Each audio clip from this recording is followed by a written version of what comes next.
Okay, just gone 1 minute past the hour. So first and foremost, welcome everybody to Protector's first risk management live event of the year. My name's Colin Knight. I'm a risk engineer here at Protector. I'm here today with my colleague, Matt Keenan. Do you want to say hello, Matt? Hi everyone, welcome to today's presentation. I'm Matt Keenan, also a risk engineer at Protector. So we're going to kick off the series of live events with something that we really care about at Protector, which is distracted driving. And we do believe that it's the biggest road safety issue in the UK and probably will be for the foreseeable future. So we're going to be looking at ways in which we can minimise distracted driving within your organisations and also in your personal life as well when you're driving, obviously with your family and friends. So that's today's topic. Before we head into that, we're going to talk to you guys a little bit about our DNA. So for those of you that have not had a Protector presentation before, this is our DNA and it's something that we're very proud of. It allows everyone in Protector to follow a framework so we can communicate effectively and obviously deliver our values to ourselves and also to our clients as well. And with a Protector presentation, whether it's a workshop or a live event, we'll always pick something out of the DNA that resonates with the subject matter in hand. I think best in class decision making is very important today. So making those, confident risk management decisions to enable good risk management and good procedures and policies in place. And then if we link it right down to the bottom, committed, very, very important. So any kind of risk management, whether it's obviously liability, property, or today we're talking about driving, takes an awful lot of commitment from the management perspective, but also from the driver perspective as well. So definitely best in class decision making and committed resonate with today's session. We'll talk to you a little bit about what to expect on these live events. So, we're going to be live, so engagement is through Slido, and I must tell everybody that the session is being recorded today. Obviously, it's anonymous, as is the Slido as well. So if you can engage through Slido, we do have a couple of activities. For those of you that haven't used Slido before, you can open it up on another browser or even on another machine or a mobile phone or tablet. And if you just Google Slido, when you get into the Slido website, it's really easy. It'll ask you to enter a code, and the code is in the right-hand bottom part of the screen there. So it's 547515. So if you could actually log into Slido now, that will enable you to interact with us digitally. We've got some activities and some polls that you can contribute to. If you do have any questions, please post them through the chat and we'll answer the questions at a later date. We haven't got time for a Q&A today, so we will get to all of the questions as well. And I think one of the main things for today is challenge opinions. So challenge your own opinions, challenge our opinions as well through the chat, and enjoy yourself as well. You've allocated an hour and a half or thereabouts, so we can, get some good benefit out of this, and hopefully you'll find it useful as well. So that's the participation. The aims and objectives of today is, firstly, we're going to be talking about the different risk factors that we've been working on with our clients over the past 12 months. Obviously, we're now heading into winter as well, so it's very much seasonal approach to this. So we're going to be looking at urban driving and the risk factors associated with that. That will lead us into winter driving. Then we'll look at the changes to the highway code and how that has affected or how it can affect road safety. Then we'll look at the new driving laws that have been introduced in 2022. And then crucially, that will take us down into our technology habits and how they've changed over the past 2 years since we've had, obviously, the COVID-19 pandemic. And that will link us into the driven to distraction part of the presentation. So we're going to be looking at the features of distracted driving. So firstly, what it actually is, the different types of distraction, the features of distracted driving collisions and the reason why they're so severe. And then we'll look at things like the implications for managers and supervisors. And then we'll kick it off with the creating the right culture towards the end of the session. So that's the aims and objectives for today. I'm going to hand over to Matt. And Matt, you can start to take us through these risk indicators. Fabulous. Thanks, Colin. All right, so first half of the presentation, I'm going to jump right in with the risk indicators. So we've got on screen now 2 rows of text. The first row are the compounding risk factors, and these are the main triggers for large losses that we predict in the near future. And the row below this shows the risks associated with each factor. And what I mean by large loss is a severe claim, and this could be either substantial costs and or injury. So I'm just going to talk a little bit about each one in a bit of detail before we have a couple of slides I'll run through after this following slide. So the first risk factor is all about the driving environment, and this depends what environment we drive in, so the location of the environment and the presence of other road users. So we'll look at traffic patterns. So we know that these are now the busiest they've been for around 2 years, as UK drivers have returned to the roads following lockdowns. And it's not just drivers in cars or vans, trucks, lorries, but also vulnerable road users back walking or cycling to the office, say. So the second risk factor, as Colin said, winter driving. So we're now heading slowly into winter, the clocks will soon go back and the days are now getting shorter than ever. So in winter, we also see heavy rainfall. We've got the possibility of snow, icy conditions on the road. We'll combine that with dark mornings and evenings, as well as the low winter sun, which hinders visibility. And that's just to name a few of these risk factors. So driving in winter is about as risky as it gets. The third risk factor along is the updated highway code. And the main changes we're going to focus on today is to the hierarchy of road users. So we've got a new hierarchy with pedestrians and vulnerable road users given more power and importance on the road, and the heavier vehicles more responsible for their weight, basically. Fourth risk factor are new driving laws. So this is a section relating specifically to the changed mobile phone laws and the use of hands-free devices, and this was changed in 2022, but more on that later.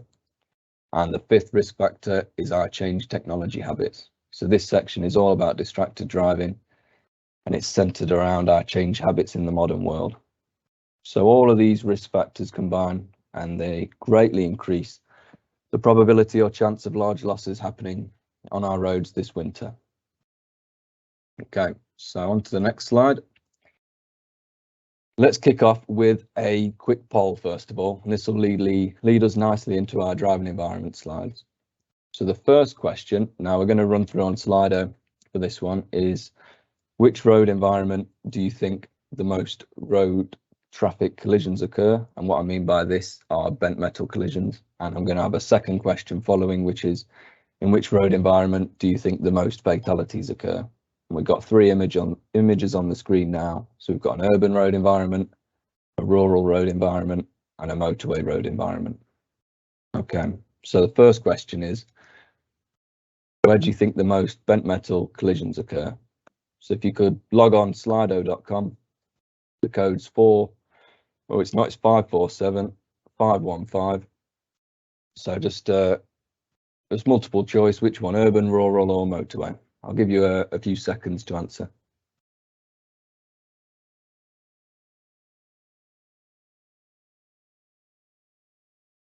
Okay, so we're getting a couple of responses now.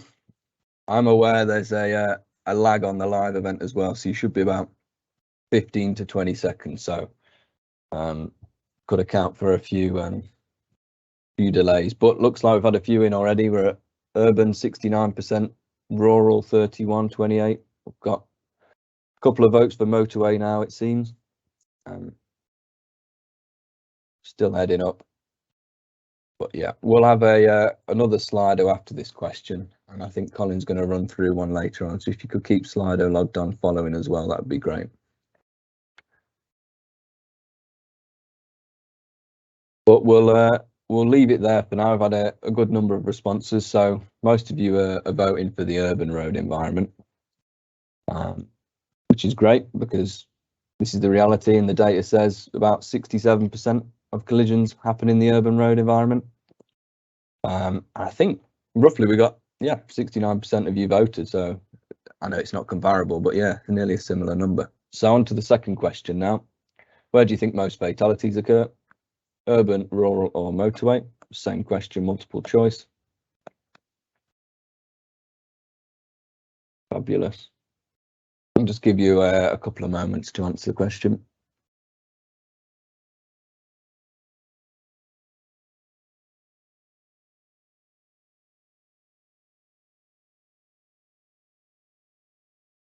Guys, at the moment we're looking like urban is the most popular, followed by rural. Oh, motorway's just overtaken, so we're about neck and neck there. But still popular is urban.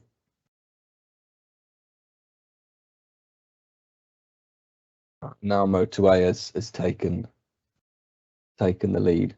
So we think most fatalities, motorway, followed by urban, and then followed by rural. Okay.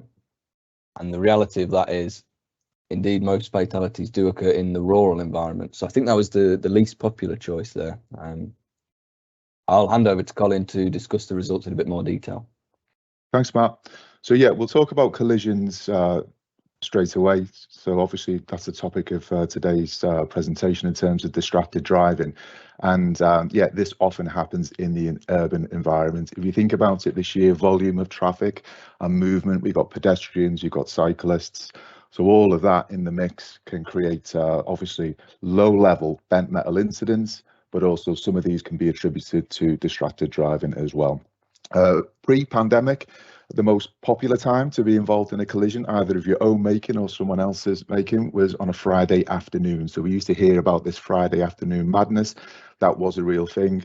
We know now that traffic patterns have actually changed post-COVID. So, you know, Tuesday, Wednesday and Thursday are usually busier than Mondays and Fridays for some people now, with people working from home.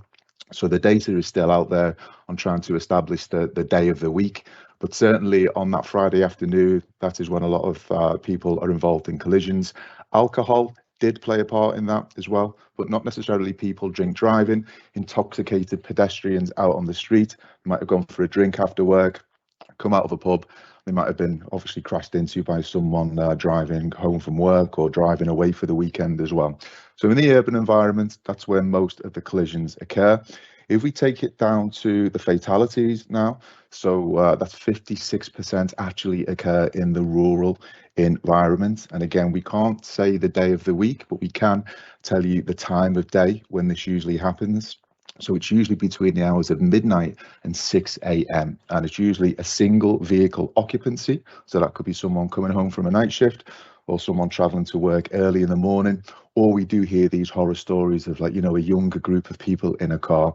And what tends to happen is someone approaches a bend too fast. And the worst thing you can possibly do on a bend when you're going too fast is hit the brake.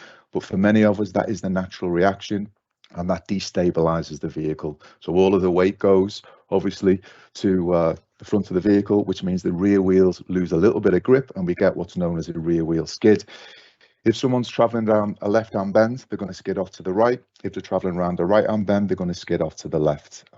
This usually happens, as I said, in the early hours, and you know, the police or the emergency services might not even be notified to that till, you know, many hours after the event. So therefore, the life expectancy for someone that's been in a severe crash is dwindled away. So we call this the golden hour.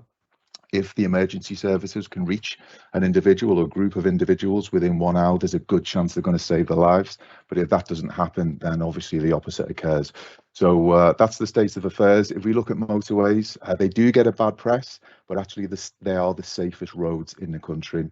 When it goes wrong on a motorway, obviously it goes wrong to a high level, and we tend to hear about it as well. But if you think about it on a motorway, all of the traffic is traveling in the same direction, or at least it should be. So we don't have that head-on collision. The motorways are usually in a good state of repair. So we have good roads, obviously the central reservation. We've got the hard shoulder on the left-hand side. And motorways are designed to offer good view. So we've got strategic bends in the motorway. So from a distance, you can see far ahead of you.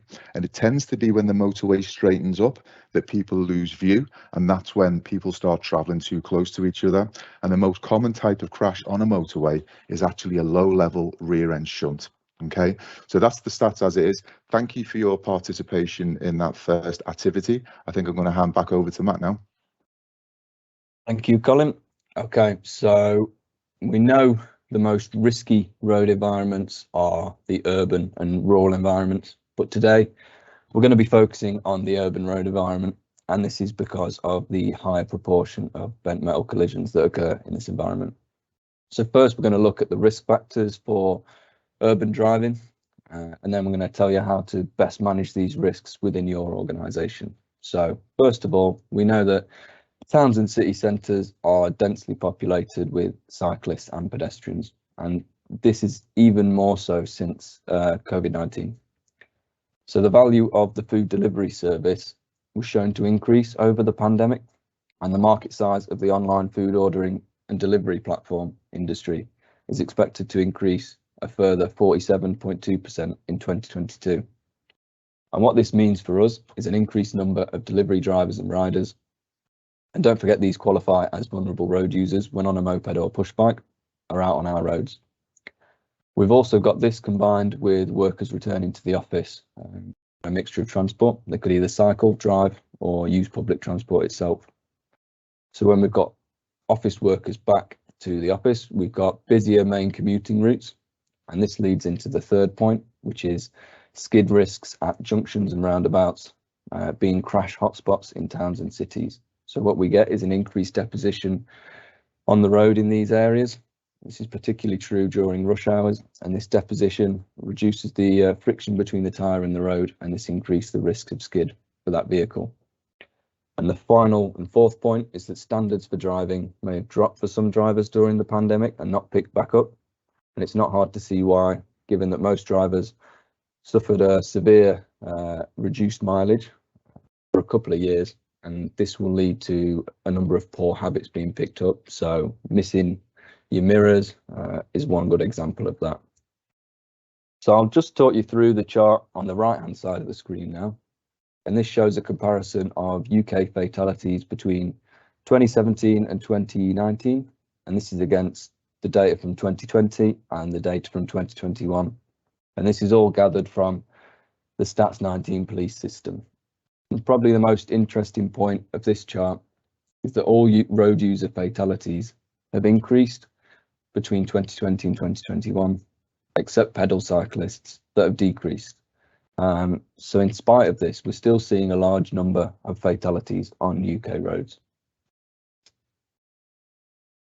Okay, so now, as I said, a section on how to manage these risks associated with driving within the urban road environment. So first of all, when we're concerned about vulnerable road users, so pedestrians and cyclists, it's important to make sure your drivers fully understand the changes to the highway code on vulnerable road users. We should train all of our drivers to anticipate the action of cyclists. So this can include turning the radio down, ensuring that your windscreen and windows are always kept clean, making sure that the vehicle lights are fully operational, so cyclists are aware of your vehicle at all times. And just like it says at the bottom of the left-hand side of the screen, in town, windows down. What I mean by this is to be aware, really. When you're entering the road environment, be cautious, as 70% of our bent metal collisions occur in these locations. So it's important to be aware of the dangers, first of all. So Matt, just to clarify that, so in town, windows down, if there's an opportunity to put the window down, the driver's window down an inch, it's going to allow more effective observation, so people can actually hear traffic coming up from behind them as well. I think so, yeah. It's not only the physical act of doing it, but the mental act. If you're taking the window down, you're trying to tune into your senses a bit more, trying to engage with your ears, your senses, your eyes as well, and just being a bit more cautious. What we mean by that. Got you. So it's a trigger into concentration, yeah? Exactly. Okay, so the second box along, what we'd want is to train all drivers to manage their time effectively. So by not saying unrealistic delivery schedules, making them in control of their work to a certain degree, so they're not rushing around. They've got plenty of time. They're giving other road users plenty of space. That sort of thing. Point 3, what we do is encourage all drivers to have their car serviced and any defects fixed. All drivers should be trained on daily vehicle inspections, and then if defensive driver training is needed, make sure that that's been offered to drivers. The fourth box along, we'd say allow at least a 2-second rule and a tyres on the tarmac rule at junctions. So a 2-second rule, what we mean by that is keeping a 2-second gap between the vehicle that you're driving and the one in front. And also the tyres on tarmac, making sure that when you stop at a set of lights, you can see the vehicles in front's rear tyres because you're not that close to them. Keep the foot on the brake to show your brake lights. This will alert other road users that you're slowing down, which is particularly good. For cyclists, indicators are also for vulnerable road users. And many vehicle users don't register this and think they're just for vehicles, but they are. a key indicator for where the vehicle's moving for vulnerable road users as well. And remember to brake and accelerate smoothly to avoid skidding. Yeah, it's a good tip about keeping the foot on the foot brake, particularly if you're stationary at a junction which has a history of rear end shunts, because firstly, the foot is on the brake, so that's a very strong signal to the driver behind that you've actually stopped. And also, if someone did crash into the back of you, because your foot's on the brake, and you can even combine this with the handbrake as well, you're less likely to be pushed forward as much as you would be if your foot was off the brake. So yeah, that's a good tip, Matt. Great, thanks for that. Okay, so onwards and upwards to winter driving. So I've mentioned earlier, I'm sure you're well aware of this in your personal life as well. Winter is indeed slowly closing in on us. So 3 main points on this slide. The first one, we've done some analysis from our own claims data, and we found that in the month after the autumn clock change, there are about 30% more accidents between the hours of 4 to 7 p.m. than before the autumn clock change. And what we can attribute this to is the reduction in daylight we see in the evenings, combining with the heavy rush hour traffic, with employees also being tired, hungry, stressed, and trying to get home. So that just shows 30% more accidents. It's quite significant, really.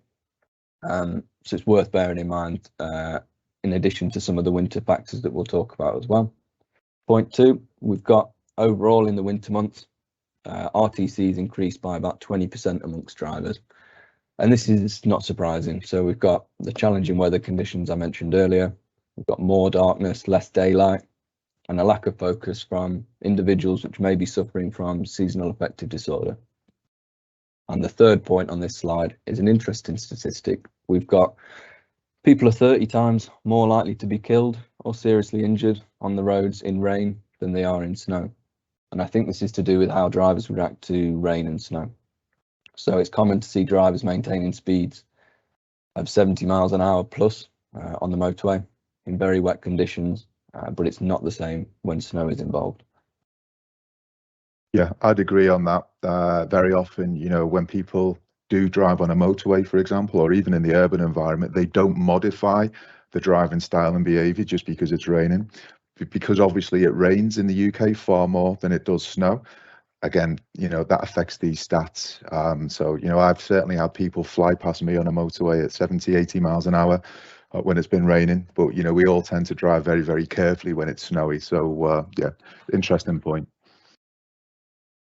Yeah, it's just important to be aware that snow is not the only risk in winter. It's the rain as well, the wind, everything. But how can we manage the risks of winter driving? So first of all, we'd encourage all of our clients to review the current winter procedures, which would involve developing a winter plan, remembering employers have a duty of care to ensure that drivers know what to do in an emergency. We can also think about retraining the managers and drivers on these emergency procedures. It's important to maintain strong vehicle safety checks, probably the most important time of the year to focus on vehicle safety checks. We've also got defensive driver training, which can mean keeping drivers away from problems caused by other drivers. This is particularly important in winter with the increased stopping distances in the cold weather. Tyre condition, again, really important in winter with the weather effects we see. So we're looking at things like tread and pressure, checking the possibility of any lumps or materials sticking out of the rubber. It's important in every month of the year, but even more so in winter. Highway code as well. This should be issued, making sure that managers and drivers are familiar with the changes to this. We'd recommend a review of your road traffic collisions. So any previous collisions that you've had, you should be reviewing these, analysing them for the root cause, and making sure that lessons have been learned in order not to fall victim to an increased number of collisions in winter. Vulnerable road users, it ties into what I've said about the urban road environment as well. So you should raise awareness of these within your organisation, making sure that drivers know how to share the roads with these in a safe way, and act on weather reports that you see to alert drivers to any adverse weather conditions that you know are lurking on the horizon and they may not be aware about. So we also have in the bottom left of the screen in the orange box an exclusion. So this is a common exclusion on our policies and indeed on other insurers' policies as well. And what it is if you are, say, de-icing your car in the morning and you realise you forgot your cup of coffee or forgot a bag or your laptop indeed, you're de-icing your car, you've got the keys in the ignition and you go back inside for whatever reason, it's possible that someone may try and steal your vehicle. And if they do steal that vehicle because the keys in the ignition and it's unlocked, they can drive off. That won't be covered by us or any other insurer. So it's important to remember that if you are de-icing your car and you do have to leave your vehicle for whatever reason, then take the keys with you and lock the car. Yeah, it's a good point. And also keyless entry as well. So not necessarily just with the keys in the ignition, because obviously with some vehicles that doesn't need to take place. So if the vehicle is running unoccupied, whether it's on your private line insurance or your commercial motor fleet insurance, that could be, and it probably would be, an exclusion for every single insurance company in the UK. And just a quick one, just to confirm, RTCs, I know you've mentioned it, Matt, is road traffic collisions. And then we'll talk about VRU a little bit more. That's a vulnerable road user as well. All right, thanks, Colin. We do love an acronym every now and again, so apologies if you didn't know what vulnerable road users are or road traffic collisions. We've got loads of them, haven't we? Yep. So on to HCC, Highway Code changes. As we know, the Highway Code changed in January 2022. And I did mention earlier, it's a new hierarchy of road users. We've got pedestrians at the top of the food chain and large passenger vehicles and HGVs at the bottom.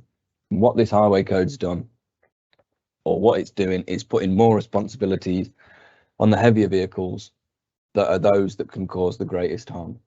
So pedestrians have a new priority when crossing the road. Already for us, it's difficult to defend a loss when a vulnerable road user is involved. And what we see with these changes is now it's even more difficult. So the result of this are that HGV and large passenger vehicle fleets need to be really aware of these changes and think about how they can reduce the risks associated with their fleet.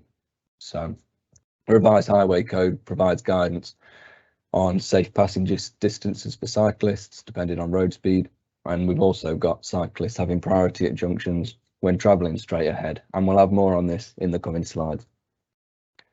So 3 of the biggest Highway Code changes, we've just got an infographic we sourced from the internet, and it explains some of these changes in a good way. So rule number 1 is a new hierarchy of road users.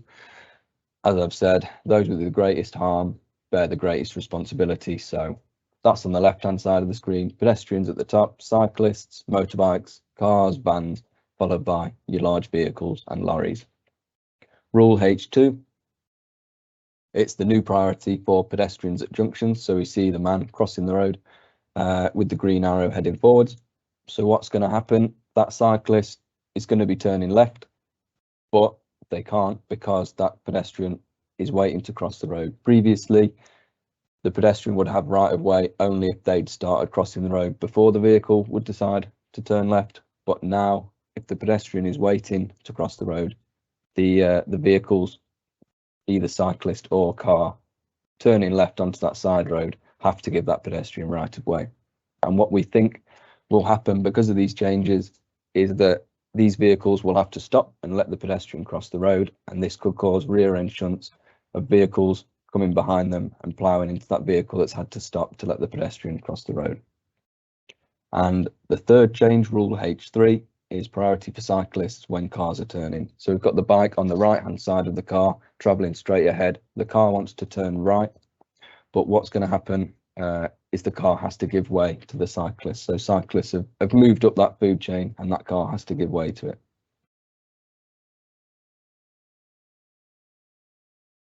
Okay. Oh, Colin, if you added something, you're on mute. Can you hear me now? Yeah.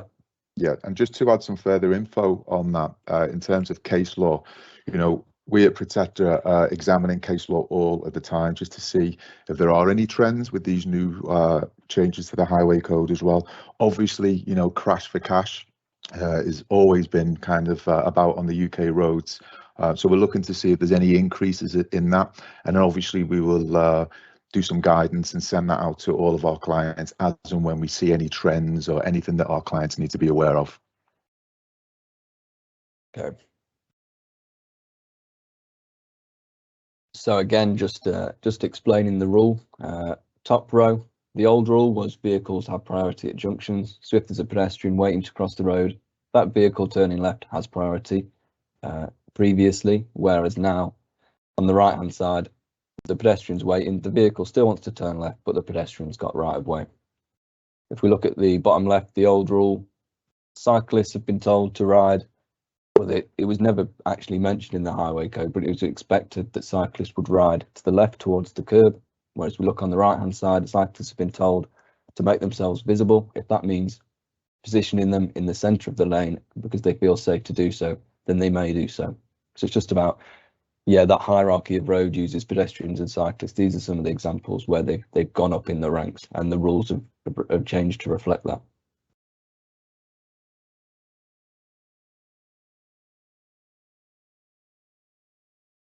Okay, so to close the section on the highway code changes, it's all about managing the risks. So first of all, it's issue the highway code to all drivers and managers. It's important when you do this to test their understanding and keep training records of this. So there's no point just issuing a highway code and letting the drivers get on with this, because you have to make sure they understand it, because the changes are big and a lot has changed. Second of all, develop and issue a vulnerable road user policy if you haven't done so already. So what we'll do is send out sample vulnerable road user policy after this live event. And it's important to incorporate changes to the highway code and again, test and keep training records. Number 3, review CapEx to incorporate vulnerable road users safety tech. So this can include for large vehicles, audible left turn warnings, blind spot minimizations and side underrun bars. And the fourth point is managers should deliver short, regular coaching sessions on the topic, and this will help it keep alive and fresh in everyone's mind. We've also got things to consider like the policies, technology, yeah, again, your highway code, and thinking about CapEx to have the budget available for vehicle technology. And we also have resources on our Protector UK website that everyone can just visit now and download, obviously specifically designed to manage the risk of the highway code changes and also distracted driving. So yeah, you can download them straight from our UK Protector website as well. Okay, so next section is the new driving laws. So in March 2022, we had new laws put into place by the Transport Secretary. And this was all aimed at closing a loophole which dangerous drivers have been seen to exploit in order to escape conviction. So what we see now is motorists will now be considered to be breaking the law if they use a mobile phone behind the wheel. And this is for any use. It could be taking photos or videos, scrolling through Spotify or play games. Whereas previously, before the law changed, it prevented drivers from just sending message or communication methods. So in the new law, drivers will receive 6 penalty points and a £200 fine if they are caught touching the phone in any context, including being stationary in traffic. But there is an exception for using contactless payments, for example, if you're at a drive-through. So the change is certainly progress in reducing the risk from distraction from mobile phones, but it's also led to some further difficulties and additional loopholes, and how this will be enforced to actively discourage drivers is another question entirely. So if we move on to the next slide, one of the loopholes from this is the displacement from using handheld devices to using hands-free devices. And the bottom line of this is the distraction is not removed. So we've got an interesting statistic here that drivers are 4 times more likely to be involved in a collision if they're involved in a phone call. And what's interesting about this is it lasts for 5 minutes after the call is finished. And what this is down to do with is the cognitive distraction. This leads to inattentional blindness, which means drivers have a reduced focus on the road ahead of them. So an example of this is drivers not seeing cyclists. So as drivers, we expect to see cars or vans, so we'll look out for them.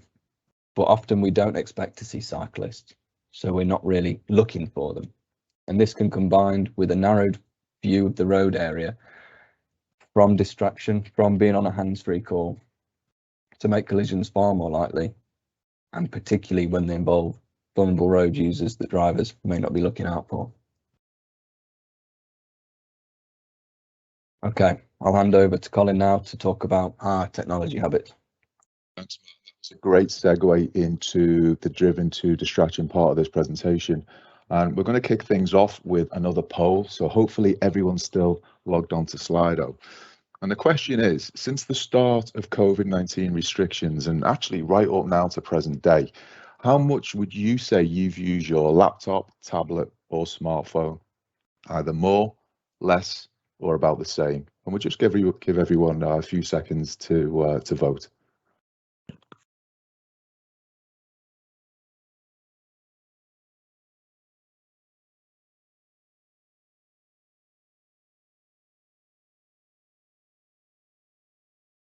So we've only had 2 respondents so far, but they both said more. So we'll just give it another couple of seconds and then we'll move on. Okay, so it's changing slightly now. 71% said more, 15% about the same, and only 6% say less.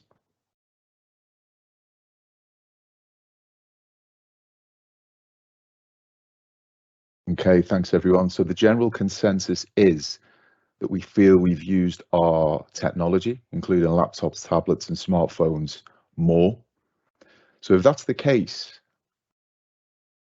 how much do we think other drivers, including cars, grey fleet, so people driving for work in their own vehicles, van drivers, even HGV drivers, how much do we think they have used their devices during and right up to present day as well? And we could kind of translate this back to the drivers that you might actually manage within your organizations. You can think about just other people out on the road as we see them when we're driving from A to B.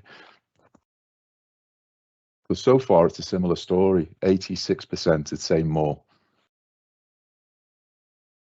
We'll just let people vote. A couple more seconds.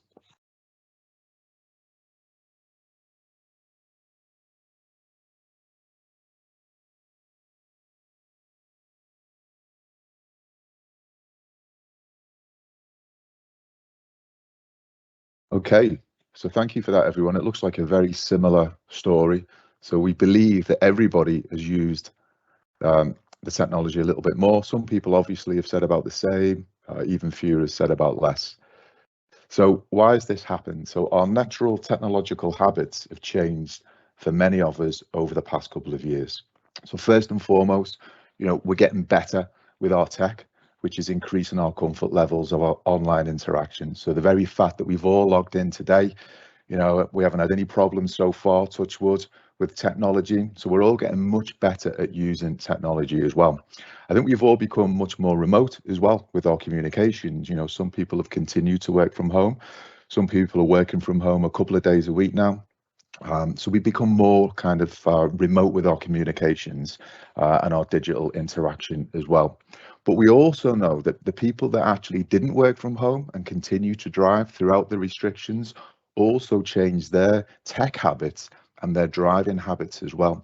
So certainly in the very first lockdown, when the roads were really quiet, we did have reports of some drivers, getting involved in speeding collisions and also getting points on the license because the driving habits had changed because the roads were quiet and they were driving faster. So I think if we relate this back to technology and driving, and Matt's already alluded to the fact that, some of us could have had some skill fade during the pandemic in terms of our own performance levels behind the wheel. If we put this together, it's a recipe for obviously an increased risk of distracted driving collisions. So why? Many, many different reasons. So if you think about it, the requirement for digital interaction during COVID-19 restrictions was very high for many, many people. Obviously, people being in lockdown, people were searching information about world news. Some people might have been Googling what the R rate was looking like in a specific country that they might have wanted to visit on holiday. Obviously, doctors and the hospitals had problems with seeing people during COVID as well and making appointments. So people were Googling health issues. And then for those people that had financial worries, whether that's being put on furlough or anything else, or interaction in terms of digital Google searches increased. And then we got things like, friends and family Zoom calls. The older generation, some grandparents are very, very savvy now with technology. So these are the reasons why our comfort levels are increasing all of the time with technology. And it's probably here to stay. Let's face it, there's no going back now anyway. So we need to think about how can we manage this risk effectively to minimize the scope of further losses.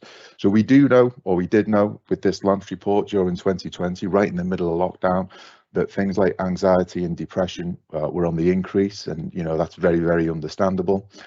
Insomnia was on the increase as well, as was alcohol consumption, and also the isolation and the need to interact online was on the increase. So that's what it looked like kind of mid lockdown, and we've now kind of come out of that the other side. But we do believe that Matt already alluded to the changing traffic patterns and the fact that people are returning to the road now. I think some of the traffic patterns are actually similar to pre-lockdown on some days of the week. If we combine that with the fact that our increase in technology is kind of here to stay and we're all much more comfortable with it, that is a recipe, and it creates a perfect storm for distracted related road traffic collisions. So these are real world risks and high severity, and that's why we as an insurer care about it, because there's a high severity of obviously injury and also losses as well. So it's very, very important. So we need to think about what distracted driving actually is and behind the wheel. So it's really anything that removes attention or interferes with the performance of the primary task. So in other words, the primary task is driving. And there's many, many different types. So if we think about biomechanical distraction, that's a physical task. So that's like reaching for something out of the driving position, so that could be a bottle of water that might have gone into the footwell, or a piece of paper that's gone into the footwell of the passenger seat, and it's actually moving out of the driving position to try and retrieve that item. So that's biomechanical. And then if we look at things like auditory distractions, so these are sounds that can distract the driver from making the best use of the hearing because their attention has been drawn towards what caused the sound. Now, some of these are good sounds. So if we hear sirens in the distance, okay, that's an alert that we're going to be dealing with potentially an emergency vehicle in the coming seconds. So that's a good one. But then obviously on the bad side of things, we see people driving around now with headphones in as well. So that will be an auditory distraction that could affect driving and increase the risk as well. And then if we look at things like manual, so that's manipulating the screen, so with the hands off the steering wheel. So that is the standard, holding a handheld mobile phone and actually manipulating the screen. We can kind of link this into infotainment systems as well, which we'll talk about in a couple of minutes. And then we've got things like visual distraction, so that's looking away at the road at a small screen or a keyboard or the infotainment system in a vehicle. And then cognitive distraction is something that makes you think about something other than driving. So that obviously affects us processing the right information, such as road signs, vehicle movements. So if we kind of relate this back to the mobile phone, it's the speed of the vehicle versus the contents of the phone, and that's dual task interference. So they're the different types of distraction that we need to be aware of as drivers, and also we need to educate our driving staff to minimize the scope of loss on that as well. So distracted driving behind the wheel, that's how it looks. Now, how does it actually affect us behind the wheel? So we know that even engaging in a conversation while driving using hands-free reduces our scanning. So it narrows the field of vision, and it can negatively impact our situational awareness. So our eye movements become restricted. Even if someone's on a hands-free, they tend to look straight ahead because they're kind of listening to the other person and trying to concentrate, and they tend to concentrate on a fixed object. So the scanning movements are reduced. And this all happens at speed, either going forwards or in some cases reversing as well, maneuvering the vehicle even at low speeds. A hands-free call can affect the quality level of that maneuver. So it's exactly what it is, really, what it says on the tin. It's dual task interference. So the quality of the drive and the quality of the call gets affected. So it's really important to think about, actually, do I need to make, or do I need to engage in that hands-free conversation, because it will affect the quality of your drive. And a classic example, as you can see there, is the rear end shunt on a motorway. So, the failure to notice the traffic up ahead slowing down, stopped ahead of you, and that's where rear end shunts occur on a motorway. Even more prone is in the urban environment as well. So that's how distraction affects us. There's lots of different reasons and lots of different types as well, but we'll look at some stats. I mean, we are going back in time now to kind of pre-COVID, but even in 2019, there were 2,563 road traffic collisions in Britain where distraction was deemed a contributory factor. Now, this only accounted for 3% of all reported collisions that went through the Stats 19 system, but it did include 65 fatal road traffic collisions and 614 serious collisions. So even, before the pandemic, it was a problem on our roads, and there's many, many different types. So, we've got the infotainment systems in vehicles these days. The technology is advanced, and, it almost kind of encourages you to take your eyes from the road and look at an infotainment system. Particularly the touch screen devices can be very, very, good at distracting people, shall we say. So infotainment, one to watch. Then we've got, obviously, the good old-fashioned mobile phone. Everybody knows that is a distraction, so we don't need to spend too much time on that. I certainly see people driving around with headphones in, so whether they're listening to music or whether they're engaging in a conference call, who knows? But obviously that can affect someone's decision-making behind the wheel as well. And then familiarization. So, how many of us have jumped in a hire car or, a car that we're not familiar with, driven down the road only to find out that we thought we put the indicator on, but we put the windscreen wipers on instead because we were not familiarized with that vehicle. So it's very important for all drivers to familiarize themselves or have some familiarization training before the keys are handed over to them. So that in itself can be very much a distraction. And then passengers as well. Do we actually think about that? How can we loop in passengers to reduce distracted driving behind the wheel? Have we got a group of people in a vehicle? One person's trying to concentrate driving, the other person's got the mobile phone out. Straight away, that is a distraction. So we can start to bring passenger distraction into a distracted driving policy as well, and set out expectations on passengers within the vehicle also related to distracted driving. And then we got things like eating. I won't go through all of them. Clutter is a big distraction in a vehicle as well. There's too much to look at. There's too many things to think about and pick up potentially. So we need to minimize the clutter and declutter our vehicles and our drivers' vehicles to make sure that that doesn't affect them. And then we got things like just being lost or late. It's a massive distraction behind the wheel. So we can link that into proper route planning, allowing time for the journey rather than getting into the position where we are lost and late, and then we become very distracted and stressed behind the wheel. And that leads us on to the next one. Actually, being tired and being stressed can definitely increase distraction behind the wheel as well. So that's what causes distraction.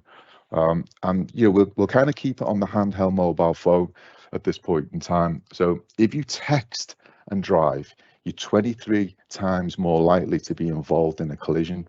Because if you think about it, texting affects three. It affects your cognitive distraction, so that's actually thinking about the text message. Your visual distraction, so that's actually looking away from the road at the screen. That affects our situational awareness. And then we've got the manual distraction as well, so physically typing the text out. Okay, even if texters don't look, they're still using the thumbs or the fingers to actually type in. So why do people still use phones behind the wheel? I think all of us at some stage see ourselves, we have the above average effect. We think it'll never happen to me. Some people call it optimistic bias. Behind the wheel, we think we're better than everybody else. And sometimes seeing others punished for phone use doesn't really affect us because we think we'll never get caught ourselves.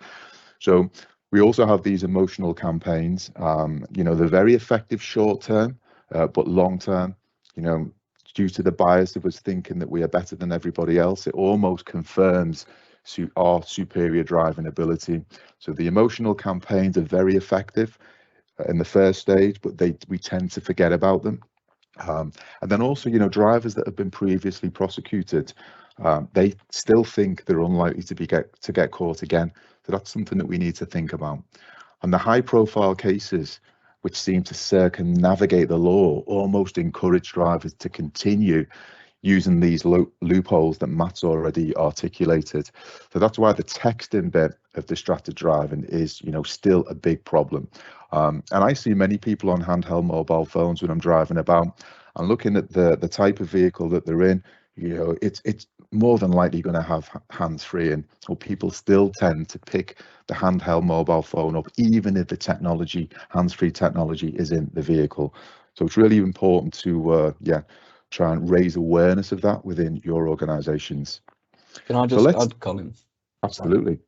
So I was just going to say that probably the main reason that people still use the mobile phones while driving is because they think, and they're probably quite right, they can get away with it. That's why we see so many people when we're driving about on their mobile phones, whether they're in stationary traffic or indeed driving around. It's because there may not be the presence to engage or enforce the new rules of the change. Because they keep getting away with it, they keep doing it, I think. Yeah, but it's interesting, the campaigns, the emotional campaigns that come along, but long term they don't actually work, do they? Not long term. Short term, yes. And I would agree with you as well. And I think for many people, there's a term bandied about called nomophobia, which is almost the fear of being without your mobile phone. And the studies out, and this changes all the time, where, even 10 years ago, the study said that, most people touch or look at the phone 67 times per day. That's probably quadrupled now. So that addiction to the screen, and obviously with the Facebook and Instagram and everything else, that has now been brought into the car at very high levels. So yeah, people think it just won't happen to them until it's too late, of course. And it often takes a life-changing event for someone to change the behavior. But unfortunately, it's too late by then, so big problem. So what can we do about it from a driving point of view? We've got another acronym for you. So this is SPIDER.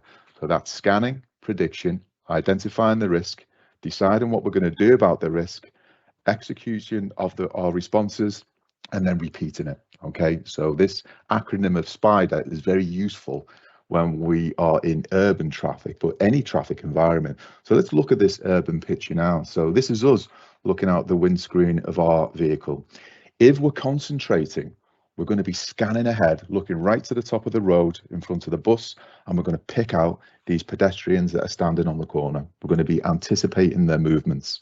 We're also going to be anticipating someone that could have stepped off the bus and is going to cross the road in between the buses in front of us. And then we'll also be tuned into the cyclists as well. So we're very much concentrating, which means we are scanning. We're predicting the actions of other road users, particularly vulnerable road users as well. We're identifying what we're going to do about it. So we're going to obviously drive very carefully, create that bubble of space around us. Matt mentioned a little bit earlier about tyres on tarmac. If we can, just try and develop that safety cushion of space and be aware 360 of what's coming up behind us and to the sides. We're going to be deciding on what we're going to do about it and then executing the responses as well. And then we will repeat that process over and over again. And if we use little techniques like this and strategies and mechanisms, we can then de-risk the situation and get to the point where we're doing everything, which is reasonably practicable to reduce being involved in a distracted related collision. So this is a real good idea to put your window down an inch in the urban environment, because as soon as you put the window down, maybe even turn the radio off, that is the trigger to start to tune in. So tune into the environment, and you'll see an awful lot more than you would if you were on a hands-free call and not concentrating. So that's a little tip for you. And then why do we care about it so much? I mentioned it at the beginning of the presentation. We got the triple risk. So with a large loss, firstly, when people are distracted, their speed fluctuates. Sometimes it can be inappropriately fast.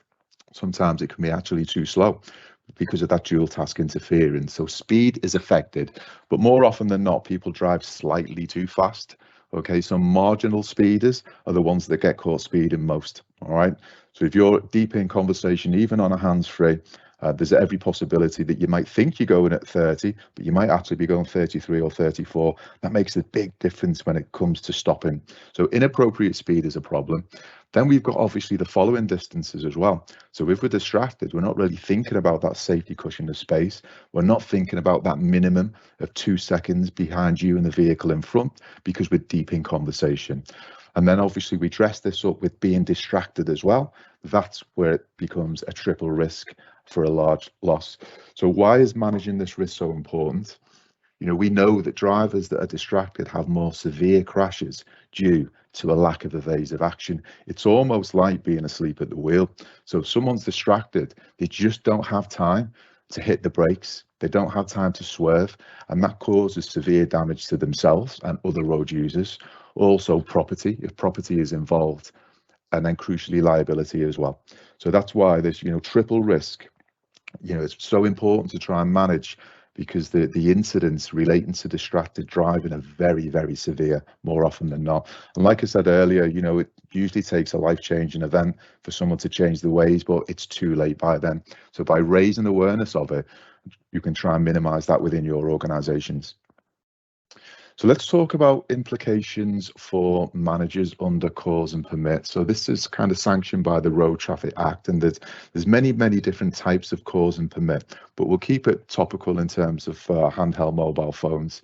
So we know, and everyone knows by now, particularly with these new changes, that it's illegal to use a handheld mobile phone whilst driving, but it's also an offence to cause or permit a driver to use a handheld phone whilst driving as well. And actually, employers and senior managers or any manager in a business can be prosecuted if they cause or permit an employee to drive whilst using a handheld phone, or even a hands-free conversation in some cases, and it's deemed that that driver didn't have proper control of the vehicle. So employers can also be open to prosecution if they require a driver to make or receive calls that are not 100% hands-free. So an example of that would be, potentially, I could call someone out of my team, and I might make a mistake, and I might call them on the personal mobile, which isn't linked in to the hands-free system. Now that person could then see my name flash up on the screen, take a chance, pick the phone up and engage in a conversation. Subsequently, if that person then is involved in an incident or even picks up points on the license, the person on the other end of the phone can also be prosecuted as well. So a lot of people don't know that. It doesn't happen an awful lot, but it has happened in case law in the past, and it's called cause and permit. So if a police investigation determined that it was the use of a hands-free or even a handheld mobile phone that contributed to the incident or the accident, the employer could be found liable and could be fined as well. So in the worst case scenario, if a fatality ensued that involved a business that required drivers to use a handheld mobile phone, the directors of that business could actually be prosecuted. So it's something that we just need to think about. So, do we know whether people are driving while we call them? Do we have, any policy in place to try and prevent people from being contacted when they're driving? Are we sure that all of our vehicles have hands-free to make it legal? Might not be safe, but at least it's legal. Are we sure that we're not calling people on a handheld mobile phone? These are things that we just need to think about whilst we're managing drivers, and also managing the brand image of the organisation as well, if anything went wrong. So it's really important. It's called cause and permit. So we're coming to the end of the presentation now, and we need to think about creating the right culture. We've spoken an awful lot about the risks, but how can we minimize that and embed safe driving into our driving for work culture? So first and foremost, we could develop and communicate a distracted driving policy. And we've got one of these in draft that we can send out to you, so you can look at it and think about implementing it into your organization. Like I mentioned earlier, you can also download it from our website. So a distracted driving policy is almost like step one, really, but we need to test managers and drivers' understanding of the policy. A policy isn't really worth the paper it's written on if nobody understands it. So by testing everyone's understanding of the policy, we can close the loop. We can have the policy, we can issue it, we can test people's understanding, and then we can demonstrate that that people have understood it by maybe developing like a quiz or a test or something like that, just to reinforce that people have actually understood the policy as well. We could implement a procedure or a policy of no mobile when mobile. So managers and supervisors, just simply mustn't call drivers when they are driving. So some organizations do that. It minimizes the risk. Some organizations insist on asking people if they are driving as soon as they pick up. And it's very obvious when someone's on a hands-free, because it sounds different, doesn't it, when you call them? So what we say is, are you driving? If they are, then look, it's not important. When you get a chance, call me back, and don't engage into a long conversation with them. So that will be our advice around that. Zoom and Teams calls, it actually seems obvious, but we wouldn't expect any driver to log into a Zoom or a Teams call when they're driving. It's a massive distraction. So prohibited in terms of driving, people's involvement in Zoom and Teams calls. And then we've got things like we could put technology in vehicles as well. Matt mentioned a little bit earlier on about CapEx. Some of these new camera systems now actually have distracted driver technology in them. So it's artificial intelligence, and the systems can tell if somebody is distracted, and it gives an audible alert, and it can also give a message back to the fleet manager or the managers to say it's picked up distracted driving. So it's all based on eye movements. As soon as someone takes their eyes off the road for 2-4 seconds, whatever the thresholds are that have been set, it starts to try and minimize the distraction behind the wheel by giving the audible alerts. So that's quite common now. We could develop that passenger safety policy as well. So think about passengers and the effect they can have on distracted driving. And then managers and supervisors must lead by example as well, and they can do that by coaching all staff regularly on the dangers of distraction behind the wheel. So that would be creating the right culture. You could kick it off with a campaign, drum up that awareness, and we can provide you with all of the resources for that campaign as well. So what would it look like? Campaign ideas. We've got the distracted driving policy that we spoke about. We could develop a pledge for drivers and managers to sign up to around, their commitment to not drive whilst distracted. Then we could think about things like 5-minute safety talks on the risks, and managers can deliver this. Just a 5-minute coaching session at the beginning of the day could actually make a big difference to that driver. You could put posters in guidance documents, and you could display these in restrooms. You could share them digitally to raise awareness of the distracted driving risks. And then, of course, we could create those infographics that we looked at a little bit earlier for the highway code, and they could be displayed on things like workplace TV monitors or even screensavers, just trying to catch the attention of employees. Develop a short quiz maybe on the risks associated with distracted driving, maybe a company video on the dangers of it. And then you could potentially create things like email blasts, sending information out, social media content and blogs, and try and get all of the staff involved in sharing the content and then drumming up that awareness within your organizations as well. So like I said earlier, we can help you with the resources to create that campaign and drive the right culture within your organizations. So we have now come to the end of the presentation. So I'd like to thank everyone for joining us today and carving out some time in your busy diaries. We really appreciate it. We look forward to seeing you on the next session next week, which is all about casualty, liability and health and safety risks. So on that note, I will say goodbye. Matt, do you want to say goodbye? Sure. Goodbye, everyone. Thanks for coming. Yeah, we'll see you on the next one next week. Really appreciate it, everyone. Have a great day. Cheers. Cheers. Bye-bye. Bye-bye.